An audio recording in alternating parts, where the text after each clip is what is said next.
안녕하세요. 조직은 효율을, 사람은 의미를 찾는다. 그 사이에 전환을 설계하는 Shift Studio의 라니입니다. 지난 북살롱에서는 AI 시대의 인간의 역할이 어떻게 이동하고 왜 조직은 필연적으로 작아질 수밖에 없는지를 이야기했습니다.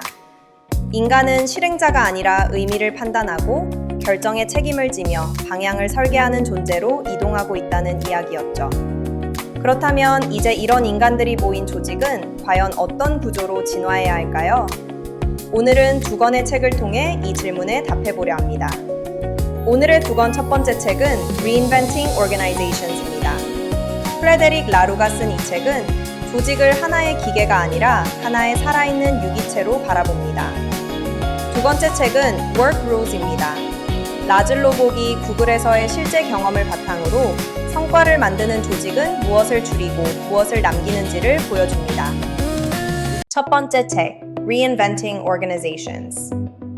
이 책은 조직의 문제를 사람의 문제가 아니라 의식 수준의 문제로 봅니다. 조직은 통제와 권력 중심, 규칙과 안정 중심, 성과와 경쟁 중심 단계를 거쳐 자율과 목적 중심 조직으로 이동하고 있습니다. 이처럼 조직도 인간의 의식이 성장하듯 진화 단계를 거치며 발전해 왔고 다음 단계의 조직 형태로 T를 제안합니다. 프레데릭 라루가 말하는 진화의 단계입니다. 첫 번째 단계, 충동형, 힘의 행사와 즉각적 지배가 중심인 조직. 두 번째 단계, 수능형, 규칙, 절차, 위계가 강하고 역할이 고정된 조직.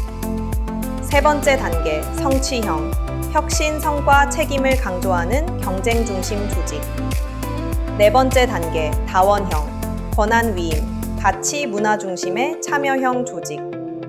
틸은 그 다음 단계로 자기 경영, 온전함, 진화적 목적을 통해 더 성숙한 운영을 지향합니다. 틸 조직의 세계관은 두려움이 아니라 신뢰를 기반으로 하고 있습니다. 그래서 통제와 감시를 늘리기보다 신뢰를 전제로 한 구조와 규칙을 설계합니다. 복잡한 환경에서는 계획을 촘촘히 세우는 것보다 변화를 감지하고 빠르게 조정하는 능력이 더 중요하다고 보는 것이죠.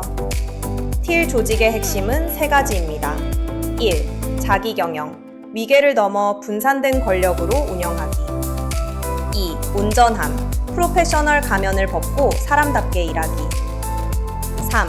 진화적 목적, 조직을 살아있는 존재로 보고 이윤 추구 외에도 방향을 듣는다. 각각을 상세히 풀어보겠습니다. 1. 자기경영 상사가 결정하고 부하가 실행하는 것이 아닌 동료 기반 운영을 강조합니다. 누구나 결정을 제안하고 책임 있게 실행합니다. 의사결정은 필요한 조언을 구하는 방식이 되고 역할과 업무는 고정된 직무 기술서보다 조직의 필요와 개인의 역량에 따라 유기적으로 변하게 됩니다. 팀은 약 10, 20명 사이의 소규모로 자율 운영되며 스태프 기능은 최소화됩니다. 2. 온전함, 틸. 조직은 일터에서 이성만이 아니라 감정, 직관, 가치까지 포함한 온전한 자기가 드러날 수 있는 환경이 필요하다고 합니다. 이 접근은 관계의 깊이, 창의성, 몰입을 높이는 데 도움이 된다고 합니다. 이를 위해서는 공간은 전형적인 사무실보다 집처럼 편안한 분위기의 공간을 추천하며 개인의 경험이 회의나 전사 이벤트에서 공유되는 스토리텔링이 온전함을 만들어준다고 합니다. 또한 갈등 해결 지원을 위해 의견 충돌을 안전하게 다루는 명확한 절차가 필요하고 개인과 집단의 성찰을 도와주는 명상실, 동료 코칭, 팀 슈퍼비전 활동 또한 강조합니다. 3. 진화적 목적, 틸. 조직은 조직을 단순한 수익 기계가 아니라 스스로의 방향성을 가진 살아있는 존재로 봅니다. 그래서 이익 극대화만을 최우선으로 두기보다 조직이 지금 무엇을 향해 가야 하는지 진화적 목적에 귀를 기울입니다. 미래를 완벽히 예측 통제하려는 시도는 한계가 크며 특정 의사결정에 필요할 때만 예측을 최소한으로 합니다. 전략은 상층부가 정해 내려보내는 계획이 아니라 현장의 학습과 집단 지성 속에서 점진적으로 만들어져 드러나게 됩니다. 이 방식은 시장 변화에 더 빠르게 적응하고 목적 기반 혁신을 촉진하는 데 도움이 되고 무엇보다 구성원들이 일의 의미를 느끼고 일에 몰입할 수 있게 합니다. 두 번째 책, Work Rules. 구글은 사람 수가 아니라 판단의 질로 성과를 냅니다. 최고의 성과는 소수의 뛰어난 판단에서 나온다. 채용, 평가, 보상 모두 평균이 아닌 영향력을 기준으로 설계됩니다. 구글에서의 실제 경험을 바탕으로 라즐로복 말하는 주요 내용을 하나씩 살펴보겠습니다. 1. 미션 중심의 문화. 구글의 성공은 미션 중심의 문화에 뿌리를 두고 있습니다. 이 문화는 최고의 인재를 끌어들이고 유지하며 지속적 혁신을 만들고 직원의 회사 만족도를 높여줍니다. 구체적으로 이렇게 전개됩니다. 미션. 세계의 정보를 체계화하여 모두가 접근하고 유용하게 만드는 것. 투명한 소통. Q&A 세션이 포함된 주간 전체 회의, TGIF 도를 통한 개방적 소통. 2. 최고의 인재 채용. 구글은 빠르게 자리를 채우기보다는 최고의 인재를 찾는 데 중점을 둡니다. 자신보다 더 나은 사람만을 채용하라. 구글의 채용 철학입니다. 이를 구글에서는 이렇게 실천합니다. 특정 기술보다 잠재력과 학습 능력을 중시. 기존 팀원보다 더 나은 후보자를 찾기. 적합한 후보자가 나타날 때까지 자리를 비워두기. 3. 투명하게 소통되는 직원의 목소리는 조직의 성공에 필수적. 구글은 소통의 투명성과 직원의 목소리를 문화의 핵심 요소로 우선시합니다.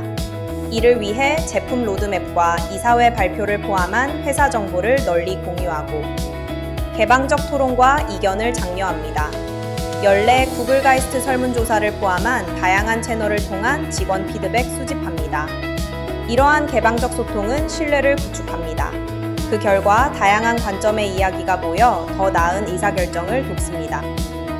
4. 성과 관리는 평가뿐만 아니라 개발에 중점을 두어야 합니다. 구글의 성과 관리 접근법은 연례 평가보다는 지속적인 개발을 강조합니다. 이를 위해 개발 대화를 성과 리뷰와 분리하고 공정성을 보장하기 위해 동료 피드백과 조정 과정을 거칩니다. 무엇보다 저성과자 개선과 고성과자로부터의 노하우를 전수받는 것에 중점을 둡니다. 프로세스적으로 풀어보겠습니다. 1. 명확한 목표 설정, OKRS, 목표와 핵심 결과. 2. 지속적인 피드백과 코칭 제공. 3. 조정된 성과 리뷰 실시. 4. 보상 논의를 개발 대화와 분리. 이 접근법은 직원들이 성과 목표를 달성하는 것뿐만 아니라 성장과 개선에 집중할 수 있게 하여 개인과 조직 모두에게 장기적으로 더 나은 결과를 가져옵니다. 5. 탁월한 성과를 인정하고 보상. 구글에서는 최고 성과자가 평균보다 300배 더 가치 있을 수 있음을 인식하고 보상 결정을 데이터로 뒷받침하여 근소견수가 아닌 영향력을 기준으로 보상합니다. 성과에 따른 큰 급여 차이, 임원뿐만 아니라 모든 직원에게 주식 부여, 금전적 보상 외에도 경험적 보상도 제공. 이 접근법은 불공평하게 보일 수 있지만 최고 인재를 유지하고 직원들이 탁월함을 추구하도록 동기를 부여합니다. 또한 보상 결정의 합리성을 투명하게 소통하여 보상에 대한 신뢰를 유지합니다. 6. 의도적인 연습과 동료 교육을 통해 학습 환경을 조성. 배우는 가장 좋은 방법은 가르치는 것이다. 구글은 다양한 연습이 이루어지는 환경을 의도적으로 만들고 동료 교육을 장려하는 프로그램을 통해 지속적인 학습 문화를 조성합니다. 동료 주도 수업을 위한 G2G, 구글러 to 구글러 프로그램, 기술 강연 및 초청 연사 시리즈, 개인 프로젝트를 위한 20% 시간 실험. 이러한 활동들은 조직 전반의 지식 공유를 증가시키고 상호 아이디어가 교차되면서 혁신이 촉진되는 환경을 만듭니다. 7. 직원의 건강, 재산, 생산성을 크게 향상시키는 Nudge. 구글은 행동경제학 원칙을 사용하여 직원들이 건강, 재산, 생산성에서 더 나은 결정을 내리도록 너찌합니다. 구내식당에서 건강한 음식을 눈높이에 배치. 더 높은 기여율로 미리 채워진 퇴직 저축. 중요한 작업이나 마감일에 대한 적시 알림 전송. 신입사원이 배치되기 전에 관리자에게 적시 이메일 전송. 이러한 작은 개입은 직원의 웰빙과 생산성을 크게 향상시킬 수 있습니다. 8. 직원 혜택에서 절약과 관대함의 균형을 맞추기. 회사는 효율성 향상, 커뮤니티 조성, 혁신 촉진에 도움이 되는 혜택은 관대하게 접근합니다. 예로 들면 다음과 같습니다. 협업을 장려하고 시간을 절약하기 위한 무료 식사 및 간식, 혁신 촉진을 위한 개인 시간 20% 부여, 건강과 일과 삶의 균형을 촉진하기 위한 현장 피트니스 센터 및 수업, 직원과 가족을 위한 평온을 제공하기 위한 사망 혜택.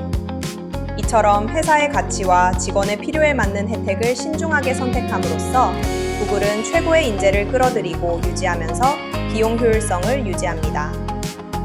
9. 실수를 인정하고 배우는 회복력 있는 조직 구축. 구글은 빠르게 변화하는 혁신적인 환경에서 실수가 불가피하다는 것을 압니다. 구글에서는 실수가 발생되면 투명하게 공유되고 수용되는 절차와 문화가 있습니다. 1. 실패를 공개적으로 인정하고 논의. 2. 무엇이 잘못되었고 왜 그런지 분석. 3. 유사한 문제가 다시 발생하지 않도록 변경사항 구현. 4. 배운 교훈을 조직 전체와 공유. 이 접근법은 직원들이 위험을 감수하고 혁신할 수 있는 안전한 문화를 조성하는 데 심리적 안정감을 제공합니다. 실패가 경력의 치명적인 사건이 아닌 학습 기회로 간주되는 거죠. 10. 관리자라는 장애물을 축소하여 직원 권한 강화. 구글은 관리 통제와 관료주의를 줄여 직원들에게 권한을 부여하는 것을 목표로 합니다. 구글이 직원들에게 권한을 부여하는 방법입니다. 개인 프로젝트를 위한 20% 시간, G2G, 구글러와 같은 직원 주도 프로그램, 최소한의 계층 구조를 가진 평평한 조직 구조, 직원 주도 이니셔티브에 대한 자원과 지원을 제공, 하향식 혁신과 문제 해결 장려, 관리자의 일방적인 의사결정 권한 제한, 직원들을 신뢰하고 그들이 아이디어를 추구할 자유를 줌으로써 구글은 혁신과 주인의식을 촉진하는 문화를 조성합니다. 구글의 관리자는 전통적인 상사의 모습이 아니라 촉진자와 코치로서 행동합니다. 구글의 사례가 특별해 보이지만 사실 이 모든 실험은 사람을 줄이기 위해서가 아니라 판단의 질을 높이기 위한 설계입니다. 조직은 작아지지만 사람의 역할은 더 무거워집니다. AI 시대의 조직은 사람을 줄이는 구조가 아니라 사람의 역할을 선명하게 만드는 구조입니다. 오늘 우리는 두 권의 책을 통해 AI 시대 조직이 어떤 방향으로 움직이고 있는지를 살펴봤습니다. 하지만 모든 조직이 같은 방식으로 변하고 있는 것은 아닙니다. 조직의 변화는 정해진 답이 있는 것이 아니라 지금도 계속 실험 중인 과정입니다. 그래서 다음 북살롱에서는 다양한 산업과 조직 규모에서 어떤 시도가 이루어지고 있는지를 함께 살펴보려 합니다. 구독을 하시면 매주 새로운 책과 질문으로 AI 시대를 건너는 이야기를 함께 할 수 있습니다. 좋아요는 이 북살롱을 계속 이어가는 데 창작자에게 큰 힘이 됩니다. 지금까지 시프트 스튜디오의 라니였습니다.